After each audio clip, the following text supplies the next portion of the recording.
Everybody ready for winter to come back?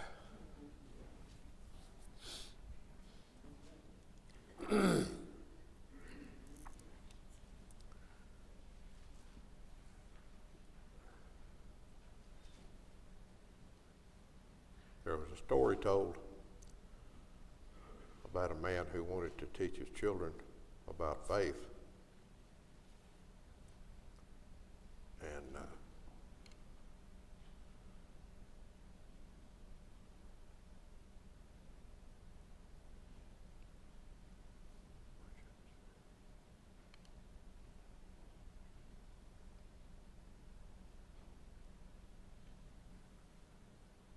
so he blindfolded his two daughters, one on one side of the room, one on the other side of the room.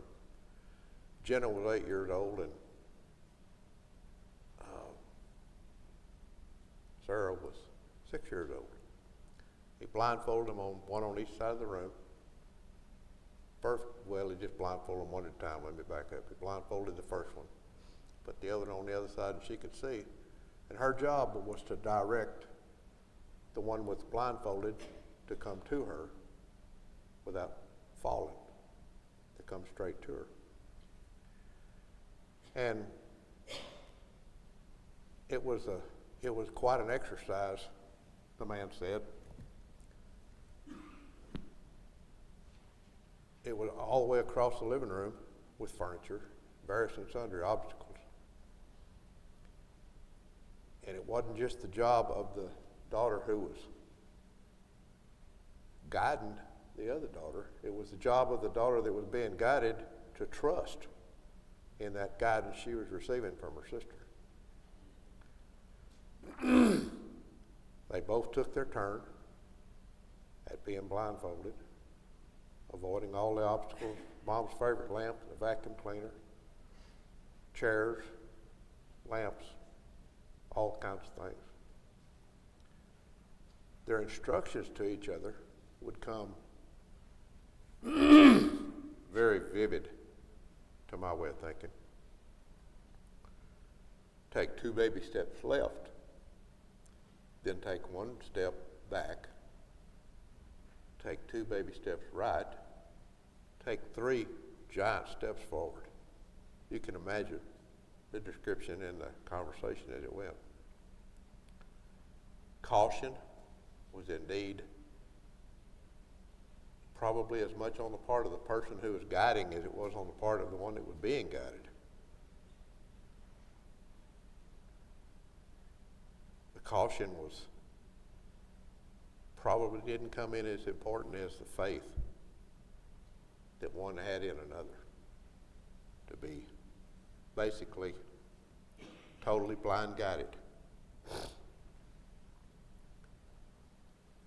We read of a faith similar to this in Mark chapter 5, verse 21 through 24, the story of Jairus. Mark 5, verse 21, and when Jesus was passed over again by ship unto the other side, much people gathered unto him, and he was nigh unto the sea. And behold, there cometh one of the rulers of the synagogue, Jairus by name.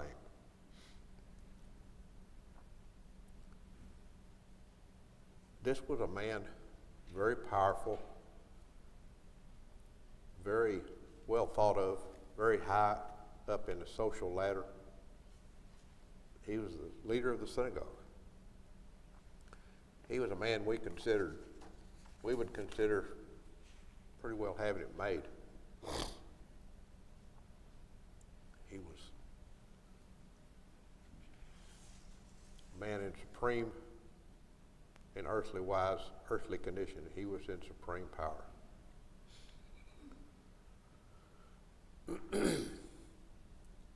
And behold, there come one of the rulers of the synagogue, Jairus by name. And when he saw him, he fell at his feet and besought him greatly, saying, My little daughter lieth at the point of death. I pray thee, come, lay thy hands on her, that she may be healed, and she shall live. And Jesus went with him, and much people followed him. How much he really knew about Jesus, we're not told. But he knew that Jesus had a lot of power. and he was trusting him to do this thing for him, which he considered, I'm sure, a miracle. The man wasn't pleading for himself, he was pleading for his daughter. And all his power, his prestige, all the things that he had in his life weren't going to do him any good. He had to have that faith. He had to rely on somebody else. If you've ever been in a cave, such as Carlsbad Caverns in New Mexico, or any other cave, as a matter of fact, excuse me, they're lit and you can walk through the cave, but when they turn the lights out, it's darker than anything that you can imagine. You can't see your hand in front of your face. That's where Jairus was. Jairus was in a dark place. And he was headed to a darker place if he lost his daughter. But yet he knew how much he knew about it, how much he really knew.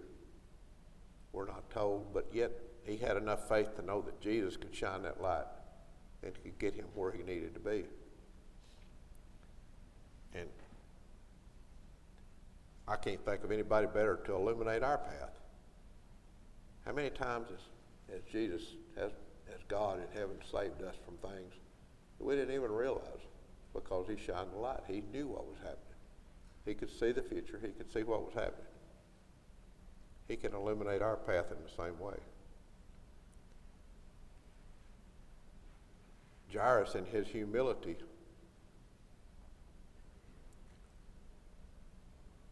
asking Jesus to do something for him. He's indeed as blind as these two girls. In this experiment this man conducted, are as blind as you would be in the depth of Carlsbad Caverns with the lights turned off. His faith told him that Jesus could do this because he had seen Jesus do other things.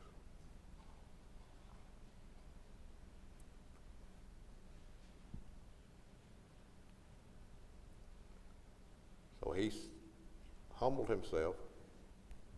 I think this is important, that he humbled himself. Didn't think too much of himself to get down on his knees and to beg somebody to help him to do what he needed done. Yes, sir. I thought you had your hand up, Larry. I didn't, but I will say something.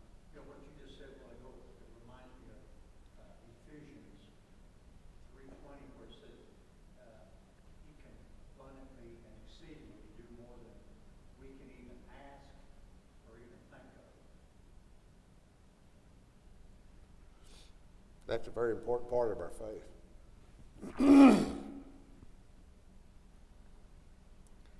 I think of the recent, I think it was where the helicopter and the airplane collided. There was stories told of at least one person who got bumped off the flight, didn't get to make the flight. And that was, you got to know there's a reason for that somewhere. That didn't just happen out of coincidence. My faith tells me that that person God has something for that person to do. Or it might not even be related to that person. It might be a lesson for us to learn that God's providence is what we got to look for. Our faith tells us to look for that providence in everything.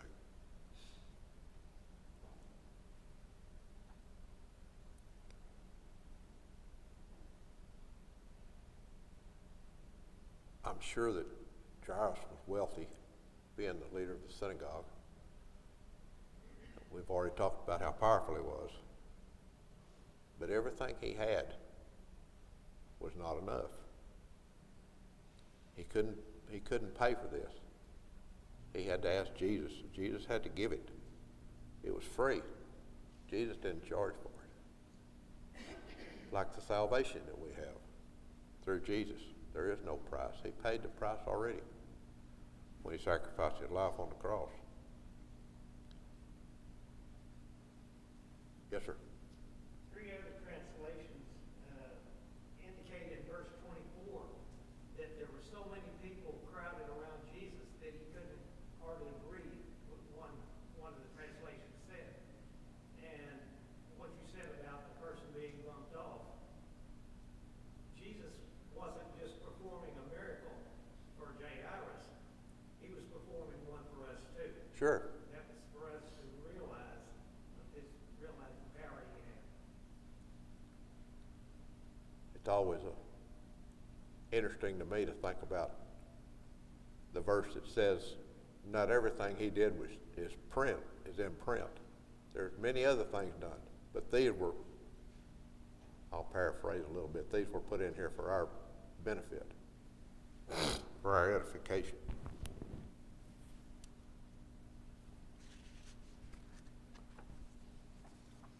You think about salvation. What would you give for salvation? Money won't buy salvation. You'd have to give yourself. That's the most precious thing we own is our time, our soul, and we have to use that time that we have in order to achieve salvation.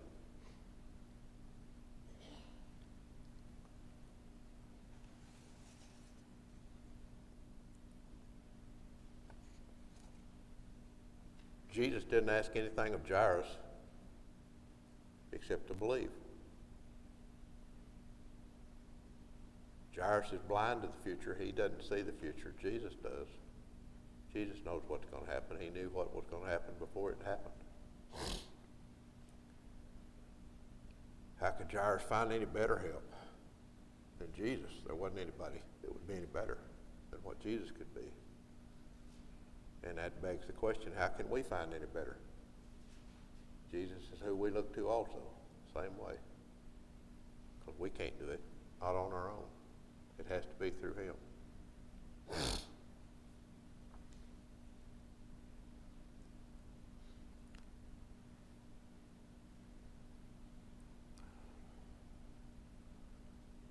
We'll skip down to verse 35.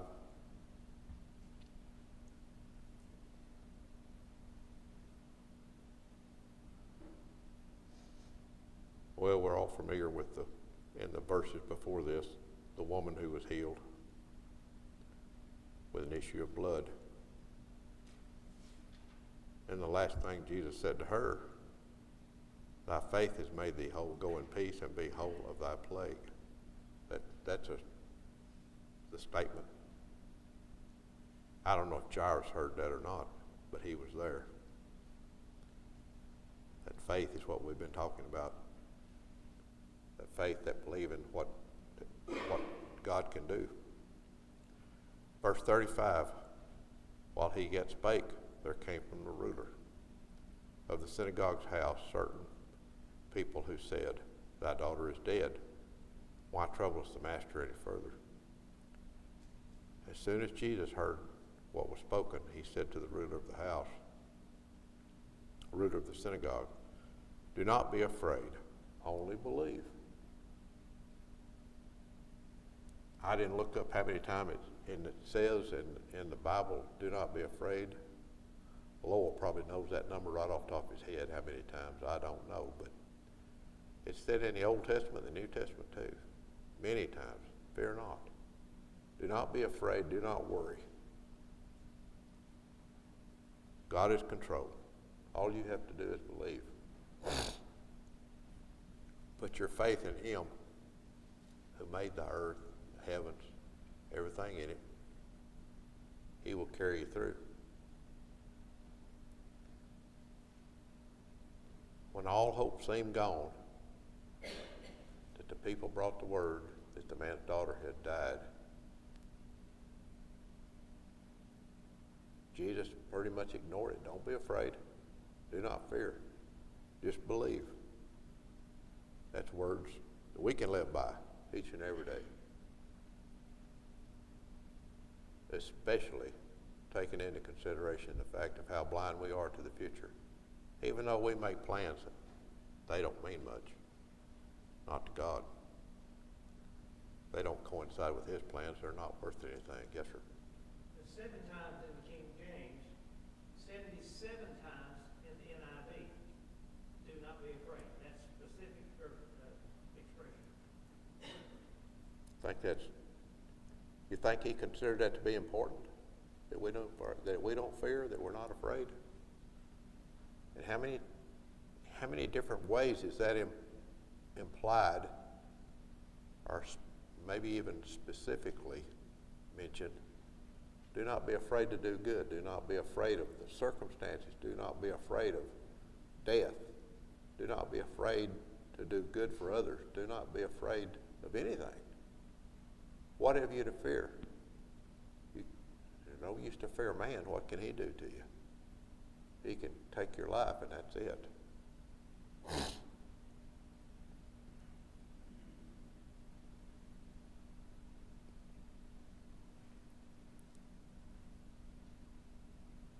If you go to verse 37, and he suffered no man to follow, save Peter, James, and John, the brother of James. And he cometh to the house of the synagogue, the house of the ruler of the synagogue, and seeing the tumult, and them that wept, and wailed greatly. When he came in, and when he was come in, he said to them, Why make ye such an ado, and weep? The damsel is not dead, she only is asleep.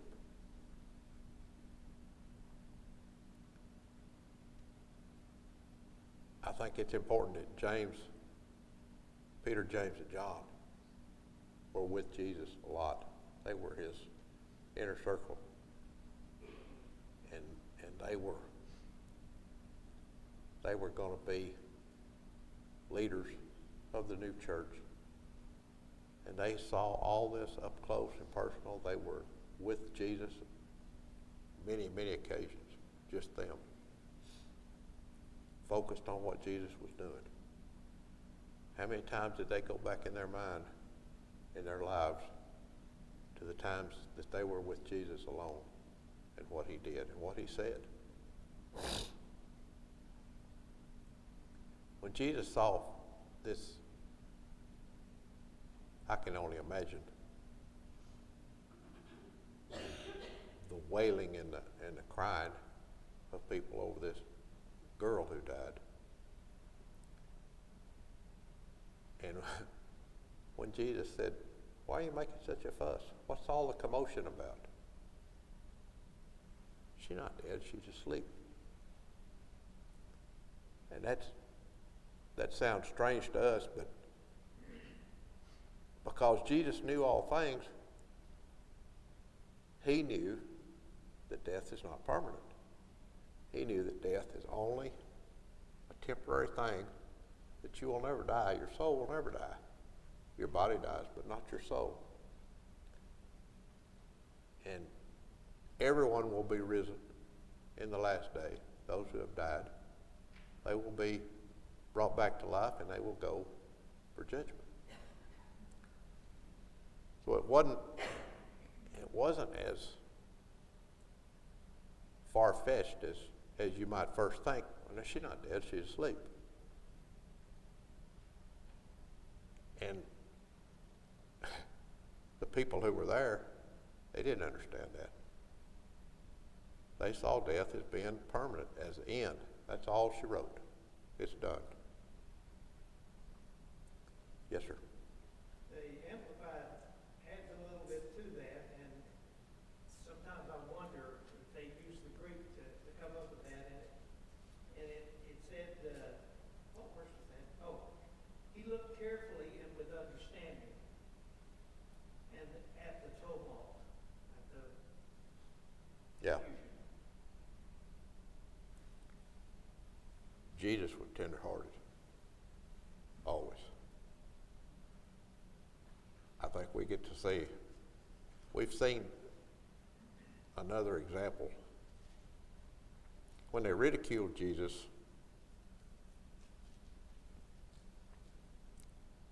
first of all, I can't imagine ridiculing the Son of God. They didn't recognize him that way. So it was not the same as what we can see, because we can look back and see what happened.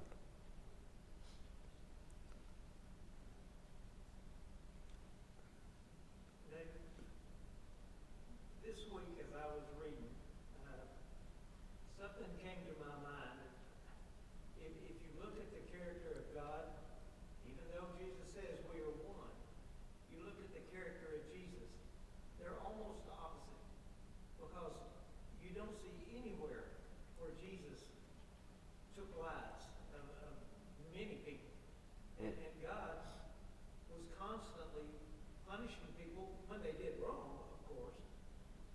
But you never saw Jesus do that. It's just almost like he was the loving part of God, even though we know God loved.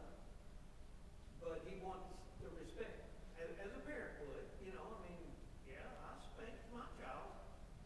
That's why he's our intercessor. I think so too. The fact that he has the compassion and the love, even the love that God has, but he has maybe more compassion on his part of the deity. Now, maybe I'm wrong about that. That's just something that I agree with you. It's hard to understand for me. God is all-knowing, we know, but yet he did not have the physical experience of walking on earth and being crucified like Jesus did. Jesus had the experience of being a man, being tempted in all ways just like a man. And you think it's kind of strange to me to think God couldn't understand that. I believe he understood it, but yet Jesus understood it because he walked. He walked in those shoes, literally. That's why he can be our intercessor from then on.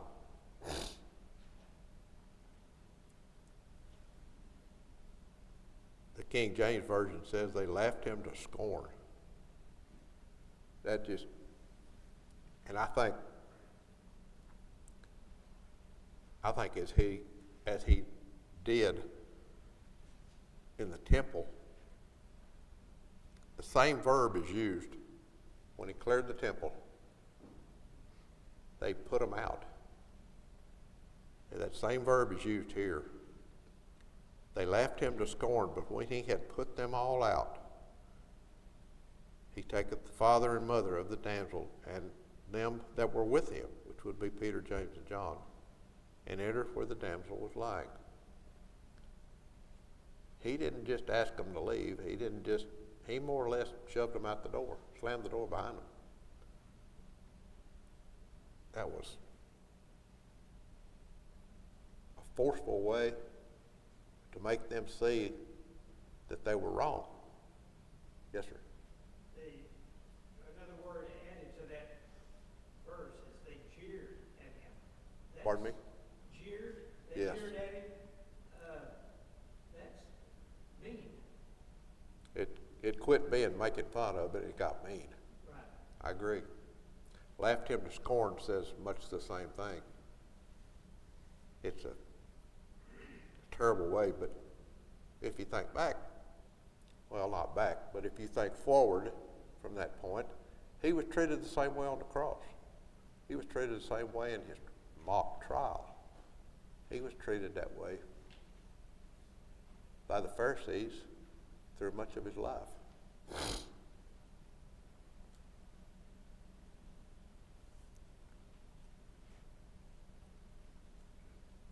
When you were talking about his human nature and how soft and tender, he wept over Jerusalem. And that only can be from someone who truly, because he knew how he was going to be treated, but yet he wept over Jerusalem. That's got to be very difficult.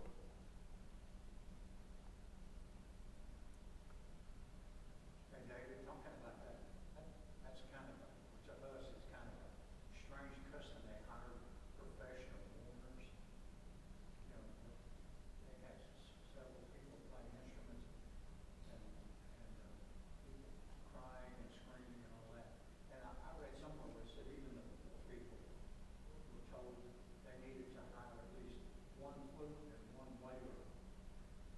Really? I had never heard that.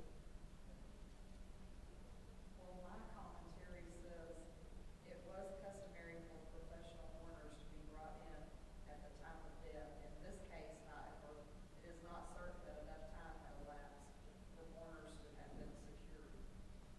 So it may have just been, That explains why he asked why there was such a commotion, though.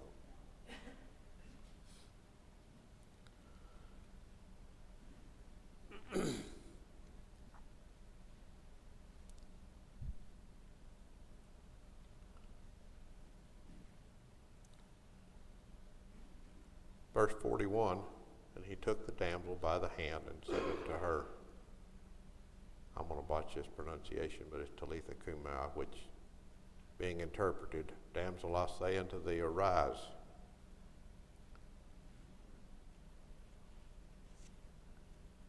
She was dead as far as people were concerned. What did she think when somebody took her by the hand and she realized that she wasn't dead? What did she think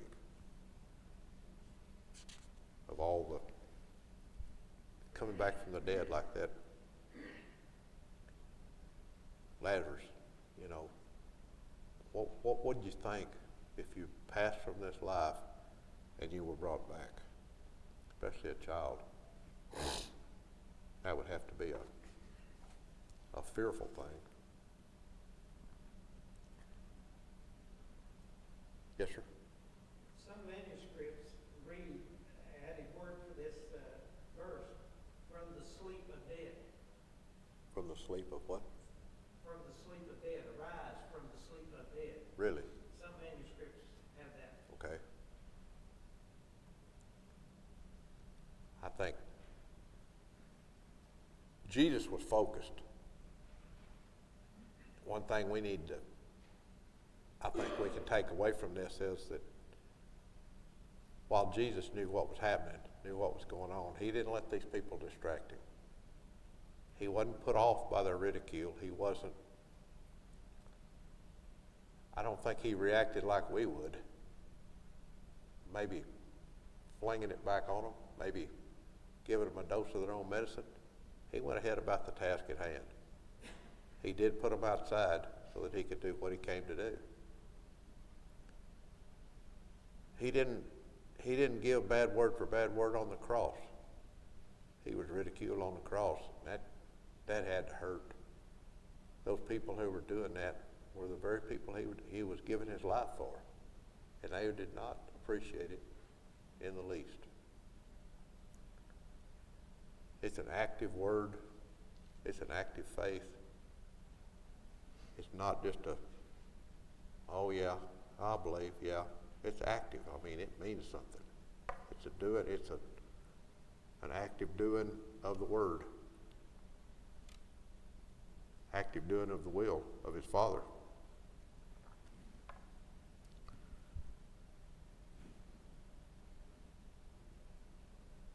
This verse 41 is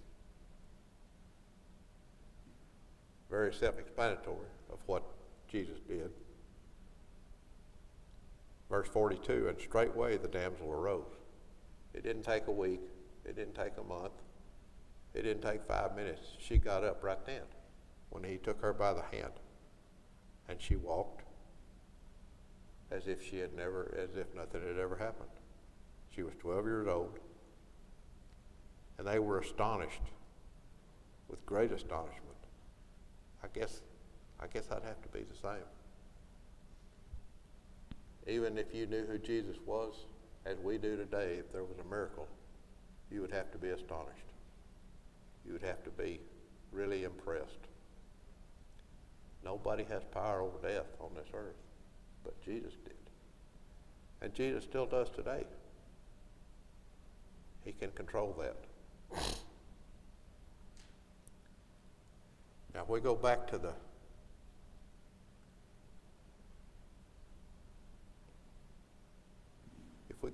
to verse 43, and he charged them straitly, no man should know this.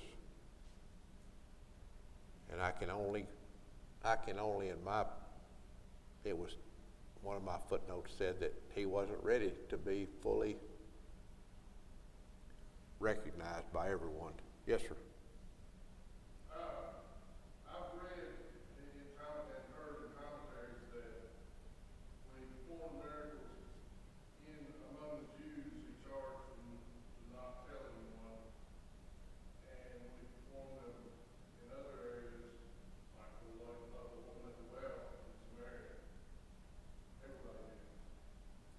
And it's speculated that the reason is because he knew every miracle he was performing was taking him closer to God, because that's what he was eventually.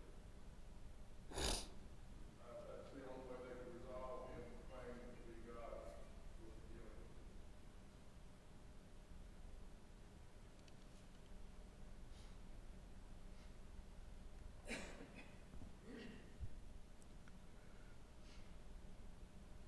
And it wasn't a fluke. It wasn't a false.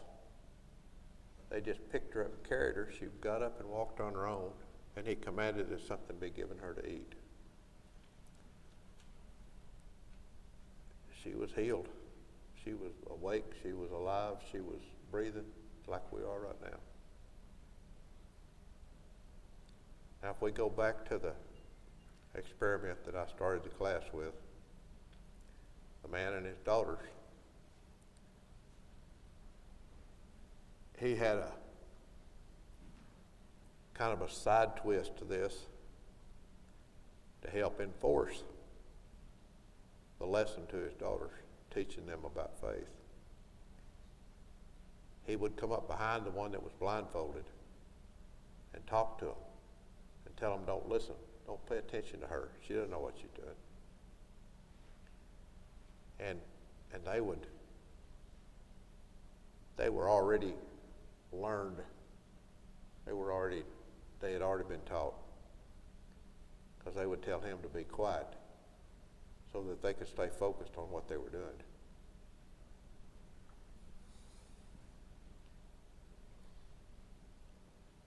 Fear not, just believe. That's what they did.